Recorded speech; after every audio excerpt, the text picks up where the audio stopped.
"We're not funding this circus," my mom said, calm, cutting, final. My wedding plans, my future, all erased with one sentence. My sister didn't even blink. "Better luck next time," she added, smirking like it was a joke. Dad stayed silent the way he always did when she decided who I was allowed to be. I could have screamed. Instead, I said one word, "Understood," and walked out. They thought I'd break. They thought I'd crawl back like always. But 3 weeks later, when their world started to collapse, they finally learned what that word really meant.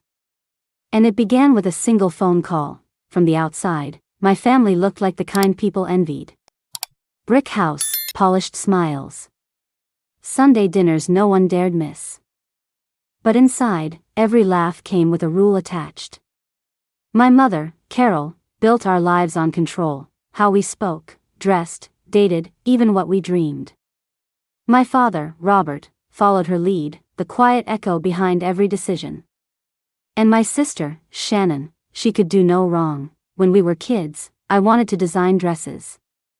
I'd fill sketchbooks with fabrics and colors. One afternoon, Mom found my drawings, held them like evidence, then tossed them straight into the trash. "You're not wasting your life on fantasies," she said.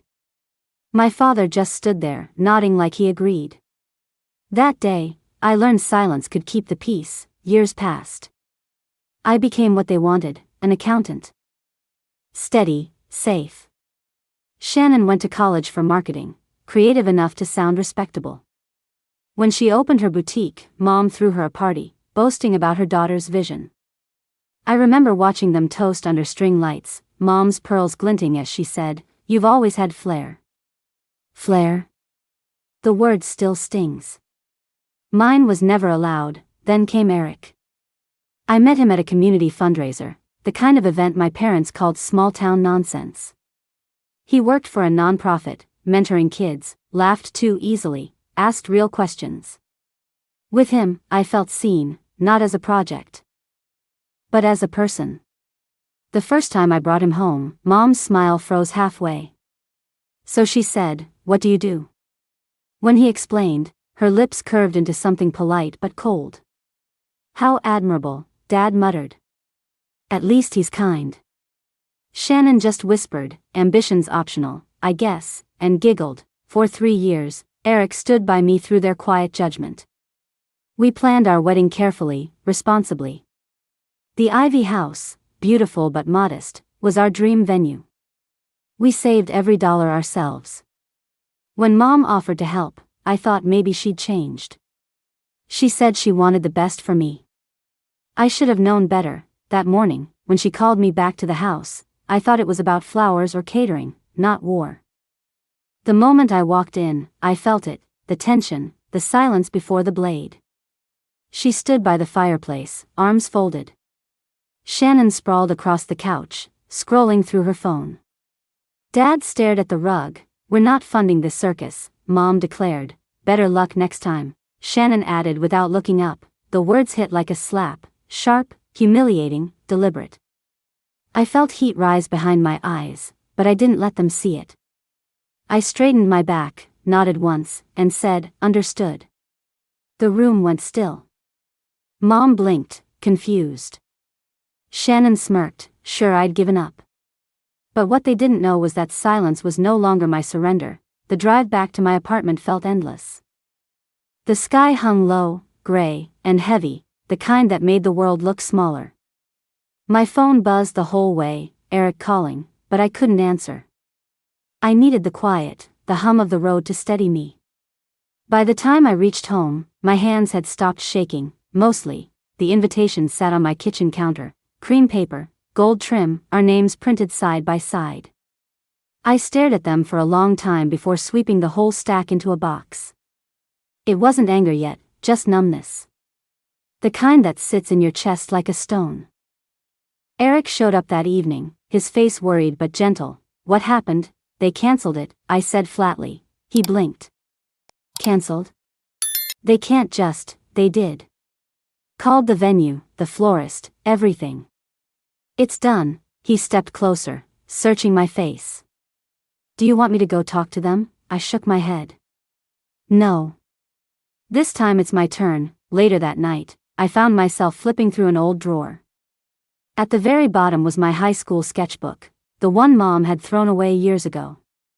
The edges were bent, pages smudged with pencil lines, dresses, blazers, shoes, all the things I used to love before she told me not to.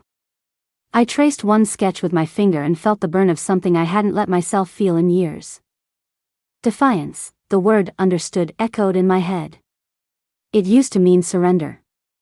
It meant you win. But not this time. Not anymore. I thought about every understood I'd ever said, when she chose my college major, when she said accounting was respectable, when she told me love should look like money and status. Every understood was a piece of me she'd taken. That night, I wrote a list, every account, every payment, every contract connected to the wedding. Something didn't feel right, too precise, too immediate. You don't cancel a full event that fast without preparation. I called the Ivy House the next morning. The coordinator hesitated before answering. I'm sorry, Miss Perry. But your mother already sent us your signed cancellation notice. My what? I asked. She paused. It had your signature. The floor seemed to tilt beneath me. I thanked her, hung up, and stared at my reflection in the dark phone screen. Someone had forged my name. My family hadn't just canceled my wedding, they'd erased me from it entirely. I drove straight to Diane Cole's office the next morning. She'd been my company's attorney once, sharp and unshakable, the kind of woman who looked like she'd been born in a courtroom. When I told her what happened, she didn't gasp or frown. She just started writing. Show me the paperwork, she said. I handed her every file I had, payments, invoices, the original contract for the Ivy House. Diane flipped through each page, pen tapping against the desk in steady rhythm. Then she froze. This cancellation form, she murmured, holding it up. That's not your handwriting. I leaned closer. My name was there, sprawled across the page in clumsy ink. My signature, but not. Diane looked up, her eyes sharp. Someone forged it. And if they used your financial info to make payments, that's a crime. The word crime hit me like a cold slap. I wasn't just dealing with manipulation anymore. This was theft. Deliberate. Calculated. We spent hours combing through details, every transaction, every withdrawal from the wedding account. And that's when we saw it, thousands of dollars wired to Shannon Perry Designs, her boutique. Another trail led to my parents' credit card payments and home renovations. They used your money to cover their debts, Diane said. And I'll bet it gets worse. That night, I sat in the dark with only my laptop screen lighting the room. I replayed every moment in my head, Mom's cold tone, Shannon's smirk, Dad's silence. It all clicked into place. The wedding wasn't just a power move. It was a cover-up. The next day, my phone rang. Uncle Stephen's name flashed across the screen. We hadn't spoken in months, but his voice was tight, uneasy. Eleanor, there's something you need to know, he said. It's about your grandfather's trust fund. I froze. What about it? He set it up years ago. $250,000. It's yours, but it activates only when you marry. Your parents have been managing it, and withdrawing from it. I checked the records myself. The air left my lungs. You're saying they've been using the money for years? Stephen's voice softened. Shannon's business, the house remodel, all from your trust. If you'd gotten married, it would have triggered a full audit. They had to stop it. I pressed a hand over my mouth. My own family hadn't just stolen from me. They'd destroyed my future to keep it hidden. After the call, I sat still for a long time. The anger came slowly, quietly, like a storm forming over still water. I opened my laptop and typed a message to Diane. We're filing the case. Then I whispered to no one but myself, they wanted control. Now they'll get consequences. The courtroom smelled faintly of old paper and polished wood. Rows of strangers whispered behind me, the hum of air conditioning drowning out my heartbeat. I sat at the plaintiff's table beside Diane, my hands clasped so tightly my knuckles ached. Across the aisle, My family looked smaller than I remembered. Mom's hair was perfect as always, but her pearls didn't shine the same under fluorescent light. Dad's tie was crooked. Shannon scrolled on her phone until the bailiff told her to stop. When the judge entered, everyone stood. Case number 4721. Perry versus Perry, the clerk announced. The words stung more than I'd expected. Diane began calmly. Your Honor, this case involves the unauthorized use of my client's financial assets and a forged signature on legally binding documents. We intend to show that Eleanor Perry's parents and sister not only interfered with her wedding plans, but also misappropriated her inheritance. Mom leaned toward her attorney, whispering something sharp. She didn't like losing control of the story. Diane laid out everything: the forged cancellation form, the bank withdrawals, the payments funneled to Shannon's boutique. She passed copies to the judge, each page landing with a soft, deliberate slap. Then came the trust fund. Uncle Stephen took the stand, looking uneasy in his suit. My father, Eleanor's grandfather, set up a trust of $250,000. For her. It would release upon her marriage. I recently discovered funds missing. Who withdrew them? Diane asked. He swallowed hard. Robert and Carol Perry. The courtroom rippled. Mom's lawyer objected. Irrelevant. The fund was managed within family rights. Diane's tone stayed calm. Family rights don't cover fraud. Mom's eyes darted toward me, sharp and cold. You don't understand, Eleanor. We were trying to protect you. That boy, Eric, he's beneath you. He would have dragged you down. I met her gaze. Protect me by stealing from me? Her voice cracked. We only used what we needed. Shannon was drowning in debt. We couldn't just let her fail. Maybe she should have, I said quietly. Maybe it would have taught her what accountability looks like. Shannon slammed her hand on the table. You think you're better than us? You've always been the boring one. Our parents did everything for you. The judge rapped his gavel once. Order. Diane turned to Shannon. Miss Perry, did your parents transfer any of your boutique expenses from Eleanor's trust? Shannon hesitated, her confidence fading. I didn't know where the money came from. Really? Diane lifted a document. Because this invoice for your boutique renovation lists your father's signature and Eleanor's trust account number. Shannon's face drained of color. By the time Diane rested her case, every secret was on the table. Mom tried to play the martyr. Dad mumbled half-hearted apologies, and Shannon cried into a tissue she didn't really use. When the judge finally spoke, his voice was steady, cold, final. This court finds in favor of the plaintiff. All funds misappropriated from the trust are to be returned immediately. Additional damages of $50,000 will be awarded for fraud and emotional distress. Mom's breath hitched. Dad's shoulders collapsed.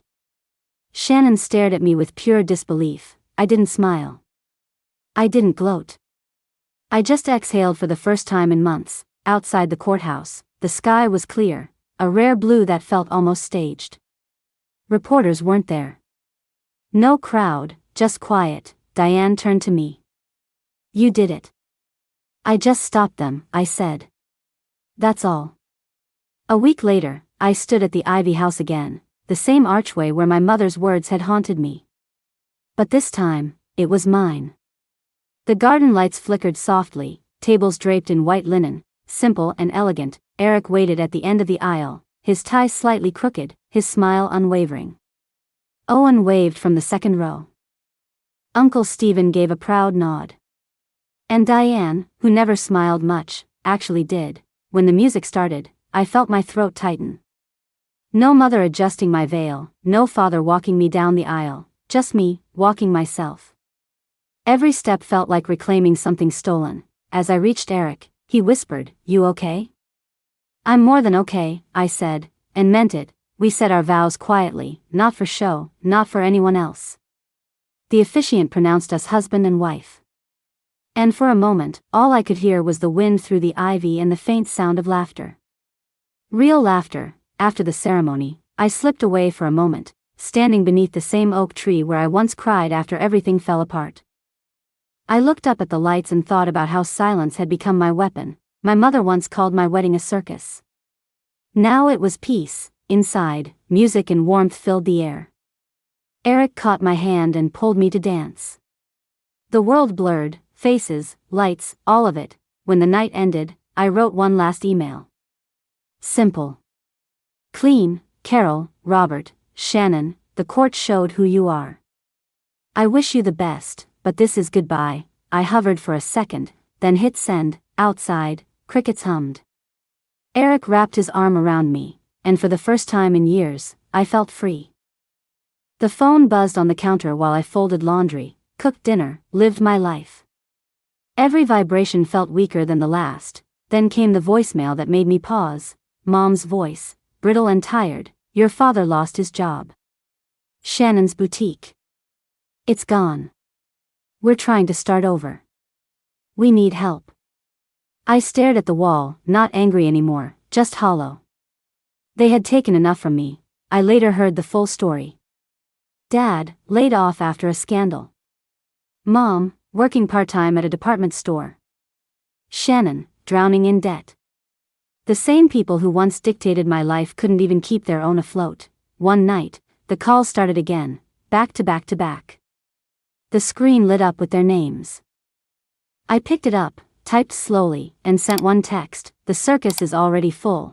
Then I placed the phone face down, poured myself a glass of wine, and went back to sketching under the soft kitchen light. The next morning, sunlight poured through the window, warm and quiet. Eric kissed my forehead before leaving for work, and I sat at my desk, surrounded by fabric swatches and half-finished sketches. My first design line was taking shape, mine, not theirs. Freedom didn't feel loud. It felt still, steady, earned. I glanced at my phone on the table. No new calls. No apologies. Just silence, the kind that finally meant peace. Mom once said my wedding was a circus. Maybe she was right. Because now, the show was over, and I was the one who walked away smiling. Here's a 500-character conclusion that fits your story's tone: reflective, strong, and quietly free. I used to think freedom meant running away, but now I know it's choosing peace even when the world expects chaos. I stopped waiting for their apologies, stopped trying to prove I was enough. The past doesn't own me anymore. My life, my work, my silence, it's all mine. And maybe that's what healing really is, not forgiving the people who broke you, but no longer needing them to say they're sorry.